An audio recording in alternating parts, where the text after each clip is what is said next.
नागवंश इन छत्तीसगढ़। अब लिखो फणी नागवंश, अब लिखो फणी नागवंश। ये थोड़ा सा मूर्ति देख लो, ये जो मूर्ति है ये सिंहवासनी देवी की मूर्ति है। किसकी मूर्ति है? अब इस मूर्ति के बारे में कल एक विशेष बात पता चली कि देवी काली और देवी दुर्गा का संयुक्त रूप भारत में केवल 2 जगह माना गया है। एक जो कलकत्ता का जो काली मंदिर है वहां, और दूसरा सिंहवासनी देवी। ठीक, तो इनको देवी दुर्गा और देवी काली का संयुक्त रूप माना गया है। अरे कांकेर का सोमवंश का संस्थापक सिंहदेव याद है, और कांकेर में सिंहवासनी देवी याद है।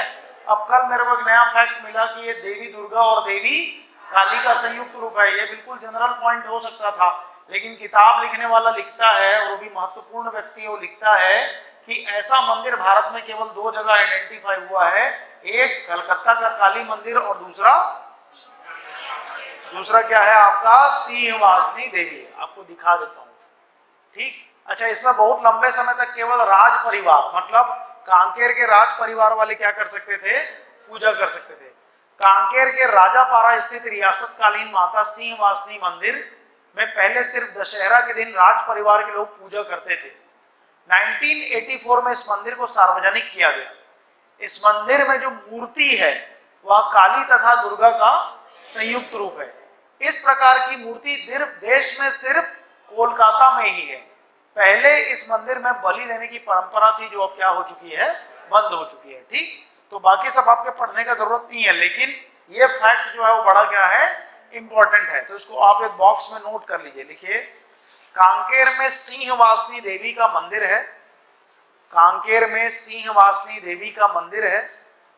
कांकेर में सिंहवासनी देवी का मंदिर है, जो देवी दुर्गा और देवी काली का संयुक्त रूप माना जाता है। जो देवी दुर्गा और देवी काली का संयुक्त रूप माना जाता है। जो देवी दुर्गा और देवी काली का संयुक्त रूप माना जाता है। ऐसा यह दूसरा मंदिर है। ऐसा यह दूसरा मंदिर है। अन्य एकमात्र मंदिर कलकत्ता का प्रसिद्ध काली मंदिर है। अन्य एकमात्र मंदिर कलकत्ता का प्रसिद्ध काली मंदिर है। कलकत्ता का काली मंदिर मालूम है ना? बहुत फेमस है कि नहीं है? जिसका पूजा कौन करते थे? कौन करते थे? स्वामी विवेकानंद के गुरु रामकृष्ण परमहंस। बोलते थे ना कि मैंने माँ को देखा है, बोलते थे। ठीक है, बात करता हूं मैं माँ के साथ में, क्या करता हूं? बातचीत करता हूं। तुम लोग नहीं जानते क्या? सब जानते हो? ठीक, चलो। तो सिंहवासनी देवी का मंदिर कहाँ है? वेरी वेरी इंपॉर्टेंट, कांकेर में। कोई बहुत बड़ा मंदिर नहीं है, लेकिन अब लेगेसी समझ में आ गया कि क्यों सीजीपीएससी ने इस मंदिर को क्या किया होगा? प्रश्न में पूछा होगा। सोमवंश के संस्थापक कौन हो गए? सिंहराज हो गए। इस मंदिर की विशेषता क्या हो गई जो कांकेर में है कि एक देवी दुर्गा और देवी काली का संयुक्त रूप है, और ऐसा एकमात्र मंदिर आपको कहाँ मिलता है? कलकत्ता के काली मंदिर में। कहाँ मिलता है? बोलिए, कलकत्ता के काली मंदिर में। अब नए पेज में सेंटर हेडिंग देना, नए पेज में सेंटर हेडिंग देना, कवर्धा का फणी नागवंश। नए पेज में सेंटर हेडिंग देना, कवर्धा का फणी नागवंश। 2 नागवंश पढ़े हम लोग, एक हो गया छिंदक नागवंश और एक हो गया कवर्धा का फणी नागवंश। तो अब हम लोग जा रहे हैं कवर्धा के फणी नागवंश में। बहुत लंबा नहीं है, लेकिन बहुत इंपॉर्टेंट है। बहुत इंपॉर्टेंट क्यों है? क्योंकि कवर्धा के क्षेत्र में कोई प्रोमिनेंट शासक हुए जिन्होंने कि ऐसा कुछ छोड़ा जिसके आधार पे हम हिस्ट्री को रिक्रिएट कर पाए।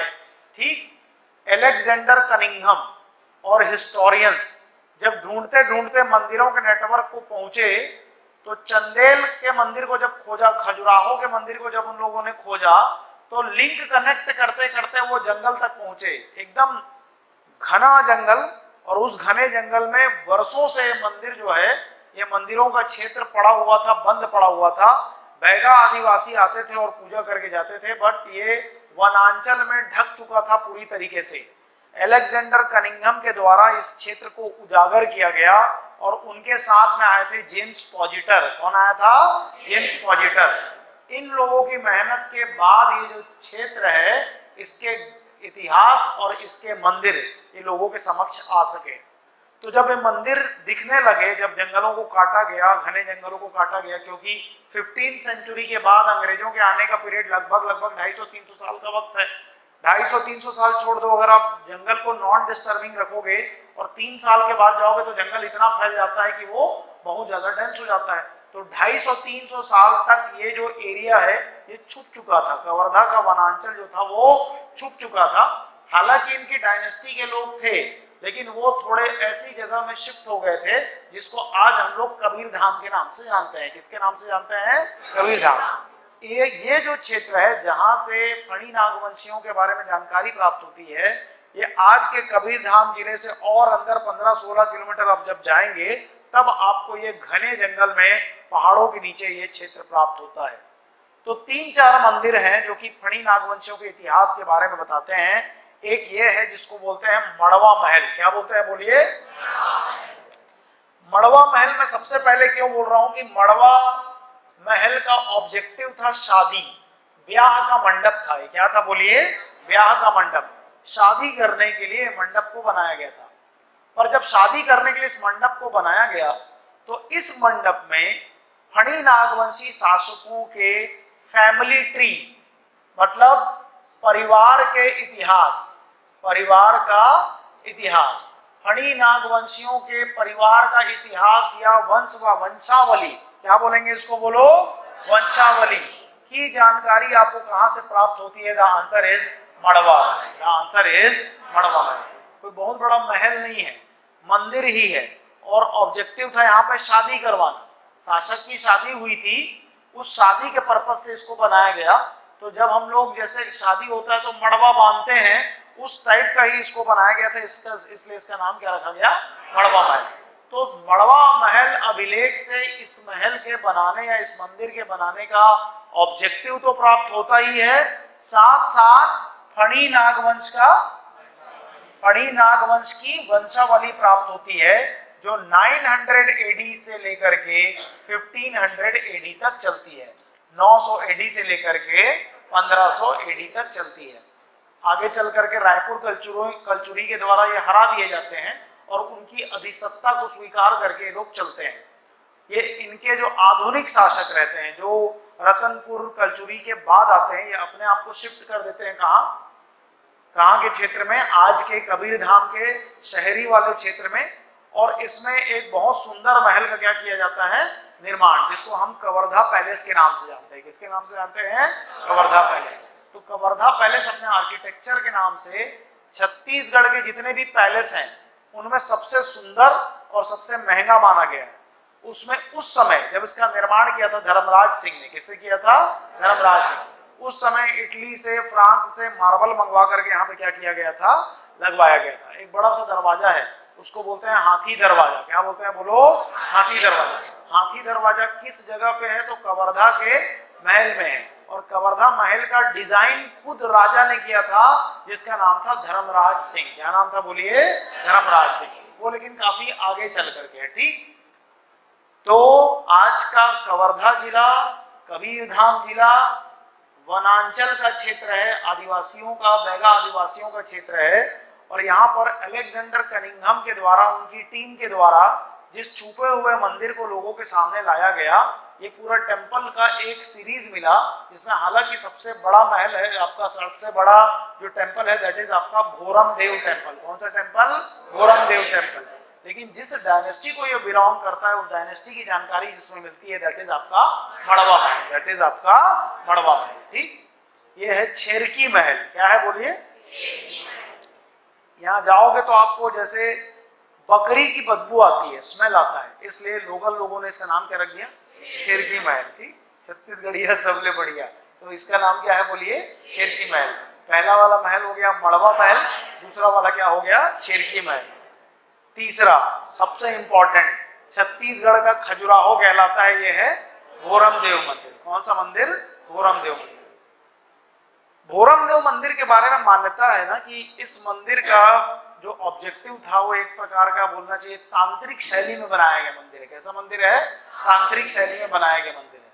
तो इस मंदिर में एक वजन महसूस होता है। जब आप कभी जाएंगे तो ये जिस क्षेत्र में बना है बिल्कुल पहाड़ी है, मैकल सामने दिखेगा, उसके नीचे में एक तालाब है, उसके ऊपर में क्या है, ये मंदिर है। ठीक, तो काफी यहाँ पर इस क्षेत्र में काफी अच्छा भी लगता है। उस मंदिर में जाके बैठोगे, उसका आसपास का कैंपस काफी सुंदर सा है और इसको माना गया है कि तांत्रिक पूजा पाठ टाइप का कुछ यहाँ पे हुआ करता था। ठीक, तो कौन सा मंदिर तांत्रिक मंदिर के नाम से जाना जाता है उसे पूछेगा तो नहीं, लेकिन वो मंदिर कौन सा है आपका? भोरमदेव मंदिर। कई प्रकार की तांत्रिक गतिविधियों से संबंधित मंदिर रहा है, ऐसा बहुत लोगों का मानना है। ठीक, भगवान शिव को समर्पित है। किसको समर्पित है? भगवान शिव को समर्पित है।